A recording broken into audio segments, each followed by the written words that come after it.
ಏನು ಬಿಡದಿ ಬೈರ್ಮಂಗ್ಲಾ ಭಾಗದ ಭೂ ಸ್ವಾಧೀನದ ಏನು ವಿಚಾರ ಇದೆ, ಅದರಲ್ಲಿ 9,600 ಎಕರೆ ಭೂಮಿಯನ್ನ ಈಗಾಗಲೇ ಭೂ ಸ್ವಾಧೀನ ಮಾಡ್ಕೋಬೇಕು ಎಐಸಿಟಿಗೆ ಅಂತೇಳಿ ಹುನ್ನಾರವನ್ನು ನಡೀತಾ ಇದೆ ಈ ಜಿಲ್ಲೆನಲ್ಲಿ.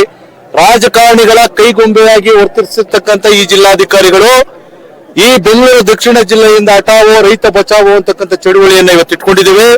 ಈಗಾಗಲೇ 9,600 ಎಕರೆ ಇದ್ದಂತ ಭೂಮಿ, ಅದರಲ್ಲಿ 2,600 ಎಕರೆ ಸರ್ಕಾರಿ ಭೂಮಿ ಇದ್ದದ್ದು ಇವತ್ತು 720 ಎಕರೆಗೆ ಬಂದು ನಿಂತಿದೆ ಅಂತ ಹೇಳಿದ್ರೆ ಈ ಜಿಲ್ಲಾಧಿಕಾರಿ ನೇರವಾಗಿ ಭೂಮಿಯನ್ನ ಕದ್ದಿದ್ದಾರೆ ಅಂತಕ್ಕಂಥ ಸಂಶಯ ನಮ್ಗೆಲ್ರಿಗೂ ಕೂಡ ಇದೆ.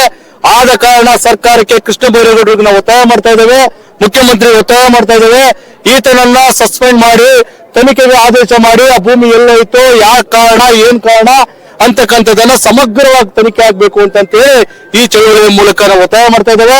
ಕೂಡಲೇ ಬಿಡದಿ ಬೈರ್ಮಂಗ್ಲಾ ಭಾಗದ ಭೂ ಸ್ವಾಧೀನ ಏನೇ ಪ್ರಕ್ರಿಯೆ ಏನಿದೆ ಅದನ್ನ ಕೈ ಬಿಡಬೇಕು ಅಂತೇಳಿ ಹೋರಾಟಗಾರರು, ನಮ್ಮೆಲ್ಲ ಕನ್ನಡ ಪರ ಸಂಘಟನೆಗಳು, ದಲಿತ ಸಂಘಟನೆಗಳು, ರೈತ ಸಂಘಟನೆಗಳು ಒಗ್ಗೂಡ್ಕೊಂಡು ಇವತ್ತು ಹೋರಾಟ ಮಾಡ್ತಾ ಇದ್ದೇವೆ. ಆ ಕಾರಣದಿಂದ ಈ ಹೋರಾಟ ಇಲ್ಲಿಗೆ ನಿಲ್ಲೋದಿಲ್ಲ. ಇನ್ನು ಮುಂದೆ ಶಾಂತಿಯುತವಾದಂತಹ ಹೋರಾಟವನ್ನ ಈ ಜಿಲ್ಲಾಧಿಕಾರಿಗಳ ತೊಲಗುವವರೆಗೂ ಕೂಡ ಏನ್ ಜಿಲ್ಲಾಧಿಕಾರಿ ಹಟಾವೋ ರೈತ ಬಚಾವೋ ಚಳವಳಿಯನ್ನ ಇನ್ನೂ ರಾಜ್ಯ ಮಟ್ಟಕ್ಕೂ ಕೂಡ ವಿಸ್ತರಿಸಲಿಕ್ಕೆ ನಮ್ಮಲ್ಲೇನವರು ನಾವೆಲ್ಲರೂ ಕೂಡ ಚಿಂತೆ ಮಾಡ್ತಾ ಇದ್ದೀವಿ. 20 ವರ್ಷ ಆಗಿದೆ.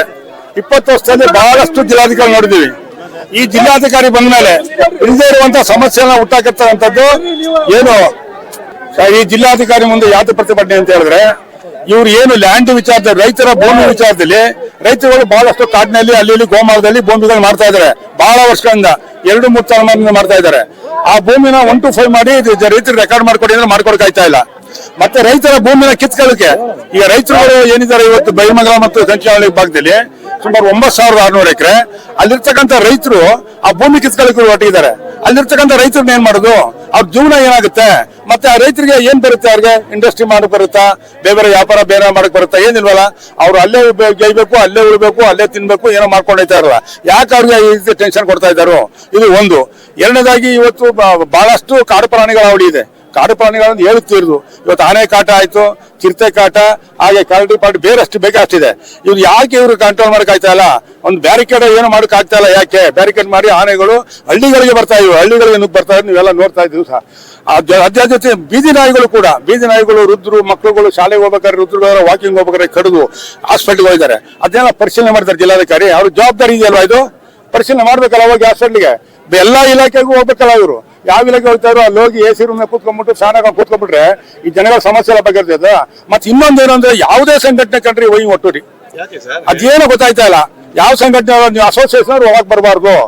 ಯಾಕೆ ಏನು ಅವ್ರ ಆಸ್ತಿ ಕೂತ್ಕೊಳ್ಳೋ ನಾವು, ನಮ್ಮ ಆಸ್ತಿ ಏನಾರ ಸಣ್ಣ ಪುಟ್ಟ ವ್ಯತ್ಯಾಸ ಅಲ್ಲಿ ಹೋಗ್ಬೇಕಲ್ವೇ, ಅಥವಾ ಪ್ರತಿಭಟನೆ ಮಾಡ್ಬೇಕಲ್ವೇ. ಅದನ್ನ ಬಿಟ್ಬಿಟ್ಟು ನೀವು ಒಳಗೆ ಬರಬೇಡಿ, ನೀವೆಲ್ಲ ಹೊರಗಡೆ ಇರಿ ಅಂತ ಅಂದ್ರೆ ಆ ವೈನ್ಗೆ ಏನಾದ್ರು ಜ್ಞಾನ ಇದೆಯಾ? ಎಲ್ಲಿ ಆ ವಯ್ಯ ಹಳ್ಳಿಲಿ ಹುಟ್ಟಿದ್ದಾನೆ, ಅವನ ರೈತನ ಮಗನಾಗಿ ಹುಟ್ಟಿದ್ದಾನೆ. ರೈತನ ಮಗನಾಗಿ ಹುಟ್ಟಿದ್ರೆ ಗೊತ್ತಾಗೋದು ಅವ್ರ ಅಪ್ಪ ಏನ್ ಕಷ್ಟಪಡ್ತಿದ ಏನು ಅಂತ ಅನ್ನೋದು. ಹಿಂಗಾಗಿ ಈ ವಯ್ಯ ನ್ಯಾಯವಾದ ರೀತಿಯಲ್ಲಿ ಆಡಳಿತ ಮಾಡ್ತಾ ಇಲ್ಲ. ಬರೀ ಏನೋ IT BT ಬಗ್ಗೆನೋ ಇನ್ನೊಂದು ರಿಯಲ್ ಎಸ್ಟೇಟ್ ಪ್ರಕಾರ ಕೆಲಸ ಮಾಡಕ್ ಮಾತ್ರ ಇರ್ತಕ್ಕಂಥದ್ದು ವಯ್ಯ. ಹಂಗಾಗಿ ಇವ್ರ ವಿರುದ್ಧ ನಾವು ಇವತ್ತಿನಿಲ್ಲ ಚಳವಳಿ ನಿರಂತರ. ನಂಜು ಸ್ವಾಮಿ ಹೇಳ್ತಾ ಇರು ಚಳವಳಿ ಅಂತ ನಿರಂತರ. ಅವ್ರೊಂದು ಮಾರ್ಗ ಹಾಕೊಟ್ಟಿದ್ದಾರೆ ನಮ್ಗೆ, ಶಾಂತಿ ಮಾರ್ಗ. ಚಳವಳಿ ಏನು ಯಾವ ರೀತಿ ಮಾಡ್ಬೇಕು ಏನು ಅನ್ನೋದ ಆ ಮಾರ್ಗದ ನಾವು ಚಳವಳಿ ಮಾಡ್ತೀವಿ. ಯಾವುದೇ ದಕ್ಷ ಇದರಿಂದ ಹೋಗಿ ತಳ್ಳುದು, ಬ್ಯಾರಿಕೇಡ್ ತಳ್ಳೋದು ಅವು ಮಾಡ್ಕೋಗಲ್ಲ. ಹಿಂದೆ ಸ್ವಲ್ಪ ಅದ್ ಮೇಲೆ ಗಲಾಟೆ ಅದು ಬೇಡ ಅಂತ ಮೊದಲೇ ತೀರ್ಮಾನ ಮಾಡಿದ್ದೀವಿ. ಅವ್ರು ಬ್ಯಾರಿಕೇಡ್ ತಳ್ಳೋದು, ಪೊಲೀಸ್ನವ್ರ ಗಸ್ತೆ ಆಗೋದು ಅದ್ರ ಅವಶ್ಯಕತೆ ಇಲ್ಲ ಅಂತ ಹೇಳಿ ಇವತ್ತು ಪೊಲೀಸರ ವಿರುದ್ಧ ನಾವು ಹೋಗಲ್ಲ. ಯಾಕೆಂದ್ರೆ ಅವ್ರು ಇರೋದು ನಮ್ಮ ರಕ್ಷಣೆಗೋಸ್ಕರವೇ. ಹಂಗಾಗಿ ನಾವು ಈ ಜಿಲ್ಲಾಧಿಕಾರಿ ಚೊಲಗುವರು ನಾವು ಚಳವಳಿ ನಿಲ್ಲಿಸಲ್ಲ. ಜಿಲ್ಲೆಯಿಂದ ಹೊರಟ ಹೊಡಬೇಕು. ಇಲ್ಲ ಸರ್ಕಾರ ವಾಲಂಟಿಯರ್ ಸಸ್ಪೆಂಡ್ ಮಾಡಬೇಕು. ಅದು ನಮ್ಮ ಎಲ್ಲ ಸಂಘಟನೆಗಳ ಒಂದು ತೀರ್ಮಾನ. ಸಾಕ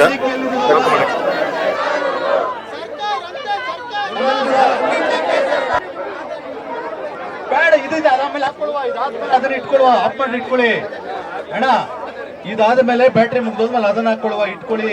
ಎಲ್ಲ ಒಟ್ಟಿಗೆ ಯೂಸ್ ಮಾಡ್ಬಿಟ್ರೆ ಸಮಸ್ಯೆ. ಇದು ಬೇಗ ಬ್ಯಾಟ್ರಿ ಸಂಘಟನೆ ನಮ್ಮ ವಿಜಯ ಕನ್ನಡ ಸೇನೆ, ಇನ್ನೊಬ್ರು ಯುವ ಕನ್ನಡ ವೇದಿಕೆ, ಯುವ ಶಕ್ತಿ ವೇದಿಕೆ ಅಲ್ಲ, ಕನ್ನಡಿಗರ ಸೇನೆ, KRS ಪಕ್ಷದ ಕಾರ್ಯಕರ್ತರು, ಅಂಬೇಡ್ಕರ್ ಸೇನೆಯ ಎಲ್ಲ ನನ್ನ ಆತ್ಮೀಯ ಕಾರ್ಯಕರ್ತರು, ಇಲ್ಲಿ ಇನ್ನೂ ಹಲವಾರು ಸಂಘ ಸಂಸ್ಥೆಗಳು, ಮಂಡ್ಯ ಜಿಲ್ಲೆಯಿಂದನೂ ಕೂಡ ಒಂದಷ್ಟು ಪದಾಧಿಕಾರಿ, ಆತ್ಮೀಯ ರೈತ ಹೋರಾಟಗಾರರೇ, ವಿಜಯಣ್ಣ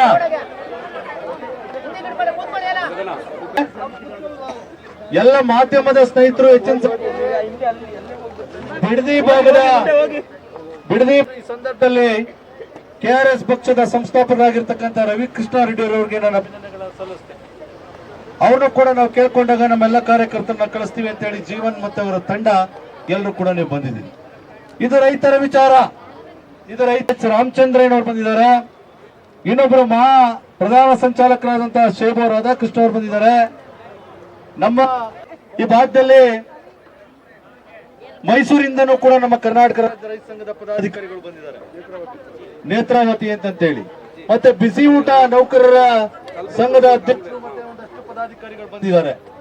ವಿಶೇಷವಾಗಿ ದಲಿತ ಸ್ವಾಧೀನ ವಿರೋಧಿಯ ಭೂ ಸ್ವಾಧೀನವನ್ನು ಕೈ ಬಿಡಲಿಲ್ಲ ಅಂತ ಹೇಳಿದ್ರೆ ಇದನ್ನ ರಾಜ್ಯ ಮಟ್ಟದಲ್ಲಿ ದೇವನಹಳ್ಳಿ ಮಾದರಿಯ ಹೋರಾಟ ಏನು ಪಂಜಾಬಲ್ಲಿ ರೈತರು ಮಾಡಿದ್ರಲ್ಲ ಹೋರಾಟ, ಆ ಹೋರಾಟಕ್ಕೂ ಕೂಡ ಸಿದ್ಧತೆಯನ್ನ ಮಾಡಿಕೊಂಡು ನಾವೆಲ್ಲ ತಯಾರಾಗ್ತಿದ್ದೇವೆ ಅಂತ ಮಾತನ್ನ ಹೇಳ್ತಾ ಇವತ್ತು ಗೌರವಾನ್ವಿತ ಈ ಜಿಲ್ಲೆಯ ಟೌನ್ಶಿಪ್ ಯೋಜನೆಯ ಹೆಸರಿನಲ್ಲಿ ರೈತರ ಫಲವತ್ತಾದ ಕೃಷಿ ಭೂಮಿಯನ್ನ ಬಲವಂತವಾಗಿ ಕಸಿದುಕೊಳ್ಳುವ ಪ್ರಯತ್ನ ನಡೆಸುತ್ತಿದ್ದು ಇದು ಅಭಿವೃದ್ಧಿಯಲ್ಲ, ಇದು ರೈತರ ಮೇಲೆ ನಡೆಯುತ್ತಿರುವ ಆಡಳಿತಾತ್ಮಕ ದೌರ್ಜನ್ಯ. ಸಂವಿಧಾನ